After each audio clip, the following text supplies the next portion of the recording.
Is it the duty of NLC to raise funds for the government, to collect tax, to sell crude at the international market when the price of crude is going high?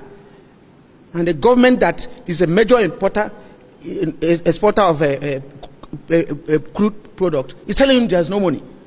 Other countries that are in the same scenario are eating fat. Mr. President, do you think it's realistic to continue payment of subsidy? Why do you keep on hammering on subsidy? What do you understand by subsidy? Has anybody explained to you the meaning of subsidy? What did they say is subsidy? Is there any country, even in the US, there's subsidy on wheat products? Is there any country that does not subsidize living of people, even if it by providing public transportation? Well, those are issues we are looking at. If you're a major, producer of crude, and you refine abroad, you carry the crude abroad and refine and bring it, definitely there will be difference in the price, and that's what they are paying.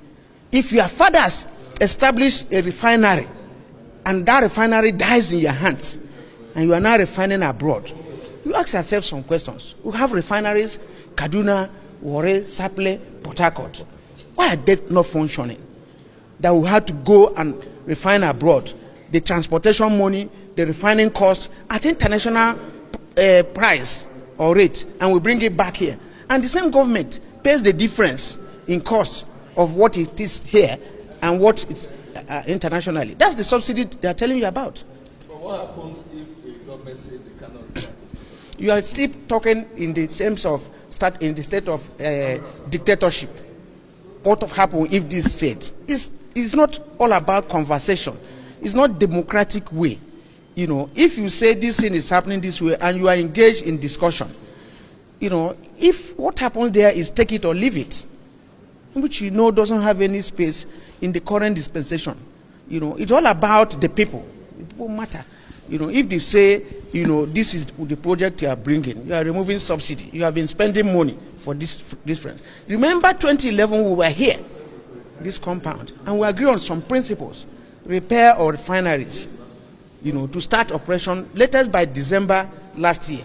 They were not done. We agreed on issue of CNG. The CNG product is eco-friendly and is cheaper than the PMS they're selling now. And some people say they can convert within 3 months. If we have done all these things, what will you be calling subsidy? The Dangote refinery is there. It will be producing. If any of these refineries are producing, we won't have all this challenge we are having today. That's the language of labor.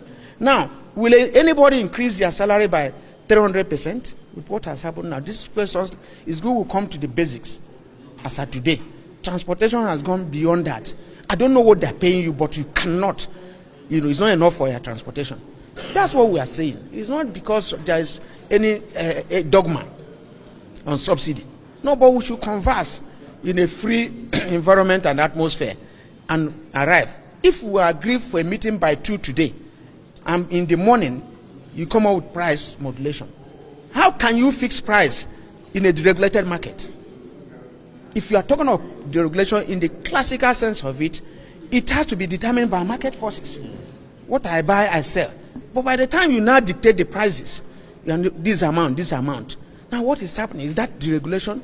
But that was just NNPC's price. They didn't dictate to other independent marketers. So which other are the marketers? We haven't seen other prices yet. Which are the marketers? Which are the sole importers of this product? Who are the other marketers? So my colleague will have a lot to tell you guys.